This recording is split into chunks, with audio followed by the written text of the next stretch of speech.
Hello and welcome to the Voice of Intuition podcast.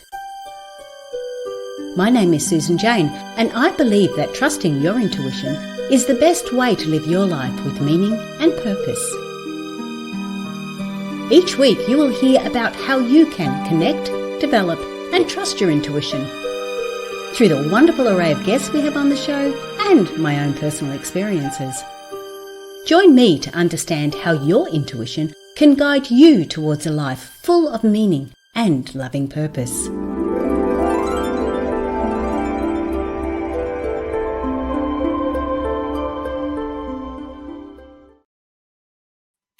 Hello and welcome to the Voice of Intuition podcast. I'm Susan Jane and I'm your host for the podcast. Now, today I've got to put out a little bit of a warning just to start us off with, because I do want to actually go through and do an exercise with you. So there could be more of a meditative state happening as we learn to take control of our energy and we can cut those negative ties that we have. So today is about going a little bit deeper into that aspect of it. So let us begin. Now, we know that energy ties are in those invisible connections that we form with others. They play a very strong role in our emotional, mental and spiritual well-being. Now, these ties, again, they can have both a positive and a negative effect on us. So it's your intuition that's going to help you recognize what those tools are and how you can actually navigate those ties. Sorry, not ties, not tools. So the positive, we always have positive connections too. Now you'll know the positive ones. It's like when when you first meet somebody and you have that, oh, they're really nice. You have that lovely deep bond, that lovely deep connection with them. That's that positive connection. Sometimes when you're in the romantic relationship and you're just having some of those moments, they're those beautiful positive connections that you have. Watching your children play, watching your grandchildren play, and you sort of, have a little bit of a laugh and a little bit of a giggle, and they're those beautiful positive ties that go. They're really uplifting for both parties. When you have a little giggle at your grandchild and because they're doing a dance for you or something to that effect, it lifts them up as well because they can see that you're engaged with them. So these connections will nurture us, they'll inspire us, and they'll enrich our lives. So those positive connections are really, really important. And of course, we can get positive and negative connections from the one person or the one area or the one environment. But on the other hand, we have other aspects of it that are just completely negative. Now, when you're experiencing them, you will find yourself feeling quite drained, manipulated, really uneasy. There's times there when I've sort of met somebody and I go, oh, I don't know, they gave me a weird vibe. I don't feel comfortable with them. Something they may have said, something they may have done, just triggers you to go, it doesn't quite feel right, That's your intuition kicking in. That's those negative energy ties attaching themselves. Okay, so when you've got those there, they're the things that we want to look at today. They're the things that we want to cut. Basically, we want to cut or control. Now, negative ties can persist even after relationships are finished, especially romantic ones. So past relationships, areas like that. So what happens with them is when you think about a past relationship, which you're probably just all doing while I'm saying that, while you're thinking about a past relationship. Now, some of them can be positive and they're fine, but some of them can be negative, and you will find that they will cause you to go a bit flat when you think about it. When you sort of think about that person, you can tend to go a little bit flat, a little bit angry, a little bit negative. You start to go a little bit down. Now, the biggest issue we have nowadays is because we can often see them on social media. So you start to see things on social media and it starts to drop you. They're negative energy ties that we no longer need. Okay, these are the things that we're going to be looking at today. So the key to managing these connections lies in recognizing their nature and taking deliberate action to maintain your energy balance. Okay, it's all about you. You can't do anything about them. It's all about you. And the main thing about this, of course, is trusting your intuition, which is, what I'm all about. It's all about identifying those ones, understanding the negative ones, and trying to either sever them, cut them, or reduce them. And sometimes when we're listening to our intuition, we're receiving those messages. They may seem a little bit strange and unexpected. When I first started doing this, the powers sort of not emails, podcasts. The message I first got through was really quite different to what I've experienced before. In fact, I don't think it was my intuition. I still believe it was more of a collective, so more of a council or collective or a team or a group. So there was definitely more than, it wasn't one piece of information. It was like I felt like I was getting it from a few other areas. So it was very, very strange. It was very different to me for the first time. But I know that there was a deeper meaning behind it, and which is why I went ahead and did the podcast. I restarted the podcast because I hadn't done it for 12 months. I was a little bit lost with it all. But when this information came through so strong, I felt I needed to bring it forward. The other aspect that surprised me when I did first receive this information is they said, you're only going to get this one until you have got through this. And at first it was like, oh, well, I'll do that very quickly. You know, I'll do a couple of podcasts, get it out there and we're done. But of course, Christmas, New Year, everything else started to fall into place. This actual email, this writing I've had written, the blog I've had written for over 3 weeks now. I wanted to do it 2 weeks ago, but life just got in the way. So I understand now why they said I won't get any more messages until this has been done, until I have done this to the best of my ability. Now, today I'm talking about cutting the energy connections, but not all of them need to be cut. Some of them just need to be controlled. And we will go through that a bit later on. Maybe in another one. I'm not sure where I'm going. I'm just going with the flow here. So it's about trusting that the messages that we're receiving and going with the flow a little bit. Yeah, going with the flow. But look, there's a quiz on the website, intuitivenature.com.au. It's Australian business. There's a little quiz on the website, and that will help you understand what is your strongest intuitive nature. So what you naturally how you gather that information naturally, whether it's physically, emotionally, mentally, or spiritually, because we gather them in different ways. So this message that I got about the powers was definitely more of a spiritual way. So we can look at psychics, clairvoyance, and that sort of aspect, channelers. That's more of a psychic way of receiving the information. So jump on the website and have a look at that. But what I want to do now is also understand that the more that you engage in this process and trust it, the details will emerge and the more effective and transformative your work with energy ties will become. So I want you to practice this. This is not usually a one-off thing, okay? This is something that I have often repeated, and nowadays you can repeat it really quickly. I'm going to go through it slowly so you can get the message through it, but often you can go through it really, really quickly. Okay.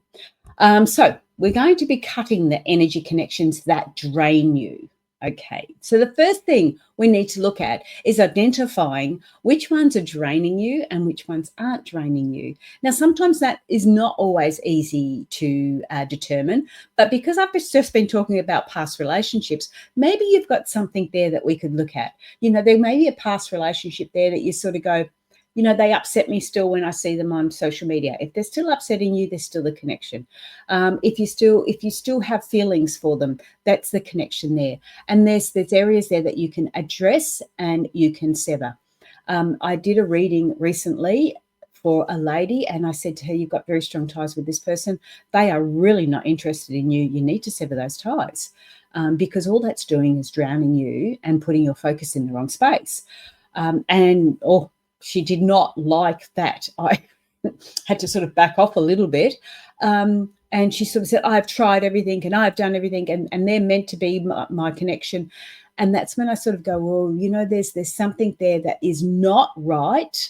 And it's a lot deeper than she was prepared to go at that particular stage. And again, that's fine. If we can't do that, that's fine too. But let's start with being aware that there is something there. And maybe we can start to look at some of those ties. When I first started doing this, I had a strong, obviously a very strong tie, very strong connection to my ex-husband. It took quite a few sessions to be able to completely sever that. I can see, speak, be with him. Everything else, there's no connection there in that context. The only connection there is of a positive manner, no more negatives. So it allows me now to be in the presence of him without having those negative connotations. I can still see him for what he is, and I can still, some of the words that he says reminds me of those past times, but now I can go, there's a trigger, and guess what? I am not responding to that trigger. That means those negative ties have been severed. Okay, so we can keep the positives, but remove the negatives. So identifying the source is the first thing. So consider some of the ties that you may be linked to. It could be family, friends, or co-workers, even past relationships. Now, some of these connections, again, could be ongoing. You may be having trouble with somebody at work. And so you have to maintain those relationships. But what we're doing is we're going to sever the negative aspect of them and try and keep the positive. Okay, so this is where we need you, we as in you, I don't know where we came from, but this is where you need to be letting your imagination go a little bit wild, because again, what we think comes from our brain, what we imagine comes from our spirit, because we can only imagine what our spirit has experienced prior in other dimensions, in other lives, in other aspects. So it's our imagination. The stronger you are and the better you are with your imagination, the better you're going to have this aspect. So if you do want to go into a little bit of even close your eyes and just go into that little bit of state, please don't be driving your car if you're doing this.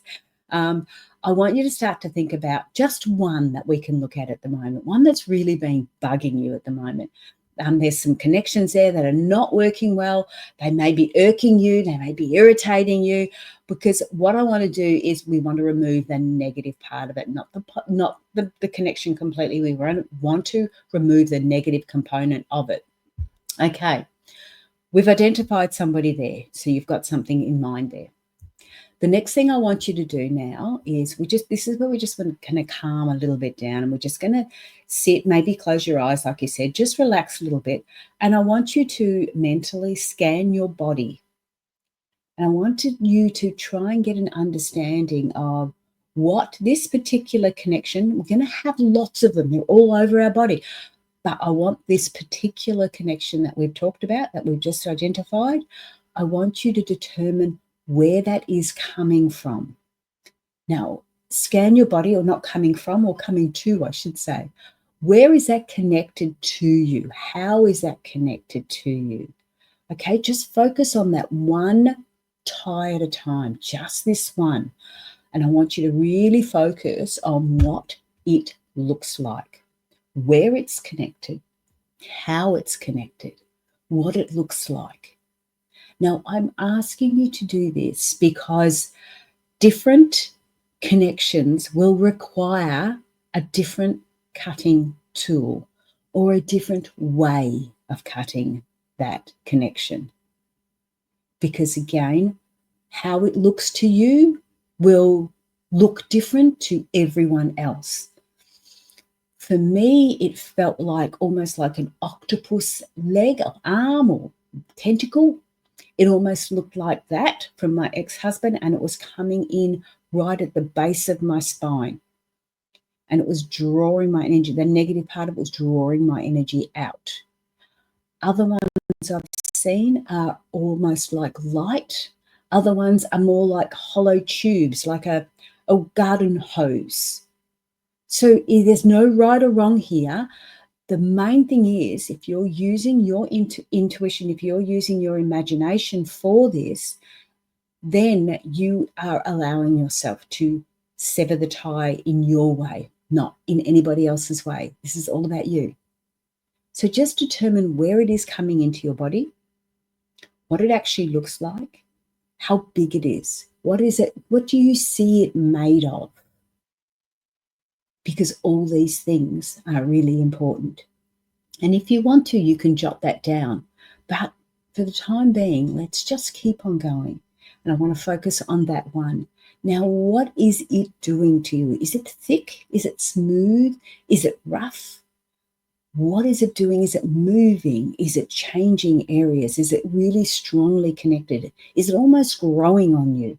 Look at all those different things there. The closer the relationship, usually the bigger the connection, usually the more ingrained the connection is into you. All these sorts, that's why we focus on the big ones at the first, because they're the main ones. The others, you can imagine a big opening like a big pipe will drain a lot more of your energy than a small garden hose. So, really get an understanding of what it looks like. That's really important for that. Okay, we've got a good visual of that one, got a good understanding of that one. Okay, now I want you to visualize a way to cut that tie. Now, some people may only need scissors. Some people may need a knife. Scissors make a clean break, a knife for precision cutting. Some people may use a chainsaw because it's something stronger entrenched. Somebody may get the old axe out. They may be a bit more old school and want to chop it down like that with an axe. Some people use laser beams. Some people use whatever you can imagine. There's no right or wrong. It will determine on what it looks like. Okay, so if it looked really woody, a knife will not cut it. If it looks like an octopus skin, a knife will cut it. If you want to really trash it, then you could almost burn it away. It doesn't matter what you do and how you do it. What matters is that in your mind, you've been able to see this particular thing, and in your mind, you have been able to sever this particular thing. Okay, because I could turn around and say, oh, it looks like this, and you cut it like that. But if it doesn't feel right for you, then it's not going to work. That's why you need to see it yourself in your imagination, and you need to see how you can cut it in your imagination, because that's your intuition kicking in. When you have found your tool, I want you to proceed to cut, sever, hack, destroy, whatever you need to do, but cut that tie. Cut that tie. Now, again, this may not be as clear as taking a pair of scissors and cutting. It may not be as clear as taking a chainsaw, because you can imagine the mess that's left after the chainsaw. And that's okay. It doesn't matter about any of that, because we're going to look at that in a minute. All I want you to do is sever that tie in the best way you can, and be mindful of what you see left, because what you see left is what we need to work on next. When I first did mine, I did cover it, but there was this big, like, bulgy bit at the end, like it looked like I had a tail, because I didn't want to cut too close to me. So I cut further away, and then I've got this bulgy thing that I needed to fix from there. Another time I cut the hose, but as I cut this hose, my energy started draining out. So I needed to put a tap on it and close it up for a bit until I could heal that spot. So again, it's only our imagination, but because we're imagining it, because we're setting that intention, this is how we're getting through it. This is how we're severing those ties. Okay, after we've gone through that, now what you've got left. Some people may only have a very slight, somebody might have been used a knife and have had a very, very clean area of cutting. And all they need to do then is to apply maybe some cream over it, some protective energy over it, so the area will heal. Some people, I know I put some padding around mine, and I put drawing ointment on it in my mind, and I drew away all the rest of the goo that was there that was attached to me. And that was my imagination. In doing that, I set that intention. So how are you going to visualize closing that wound? How are you going to surround that with protective energy? And protective energy is as simple as white light. This is your imagination. This is your intuition. This is how you need to put it forward. So once you have severed it, I need you to clean that area up and protect that area, because that's really important for you. We don't want it attaching again. We need to have some sort of a little bit of a barrier there, because it is likely to attach if it's a strong connection. And as I said, you'll be able to repeat this technique as often as you like. The other aspect is, if this was, say, an ex-partner and you do then see them on social media and it doesn't affect you as much, you know that the severing has worked. If it's still affecting you really strongly, you need to keep going back in and keep on severing it, okay? It can reattach. It can keep on reattaching. And it's up to you to be setting that intention that you want it severed and you want it gone and you want it healed. This is about your intention. This is about how you do this. So again, the technique can be repeated as often as you need to. The energy ties can reconnect or new ones can be formed. So regularly scan your body, because they could come in different ways. Some of them definitely hit your heart. If they hit the heart area, oh, that's really challenging. You'll need to work on that quite a bit. So there's those areas there. Another area I used to work on was the big glass bubble. Not the glass bubble. I don't know if you're old enough to remember Maxwell Smart, but that was one of the other ones that I looked at. I used to put the what was it, the cone of silence over me, and I would, slam that down. But I find that working on the separate areas has created a better result. Okay, I didn't want to, like the bubble for protection is fantastic, but it cuts everybody out too. And I didn't want to do that, because I had some lovely positive connections with my ex-husband. I mean, I've got 3 beautiful children, so I've got some lovely positive connections, and I didn't want to sever all those. I only wanted to sever those negative ones, the ones that I felt were draining me. And that's what I've done there. So while we can sever those energy ties that we don't need, some others may just need to be restricted. So in the next blog and podcast, I'm going to explore how you can limit these connections. It's similar to what we've done. It's just done in a different way. And what I would like you to do, and why I'm not giving you more all at once, I don't want to, have you keep coming back, but I do want you to get better at being able to sever those ties before we move on to the next part, and before we move on to that connection. So what you're looking at is, again, the negative aspect of it, and just looking at those side of it. We're going to look at more in the coming podcasts. But that is it for today. Jump onto my website, intuitivenature.com.au. And have a play with the quiz. It's really quite fun. It just gives you an understanding of what your strongest intuitive messages, how your messages come through. So that may help you in that context as well. Again, sever those ties. To start with, I liked doing the journaling. I really love journaling. It gave me a bit of an understanding. But if you're not into journaling, jump onto your calendar and just say, hey, today I severed this tie. I want to see how it feels. Just give yourself, what it does, it allows you to see your growth in your strength and your intuition. That's what's really the main thing. You will be actually growing your intuition a lot quicker than you anticipated, but you don't know that until you can actually see your base data and work from there and move forward. So that is it from me today. I hope you've enjoyed I hope you try it. You've got to try it. That's your homework. You've got to try it. All the very best. Have a great week. Enjoy yourself. Stay safe, and more than anything else, stay happy. I'm Susan Jane. Bye for now.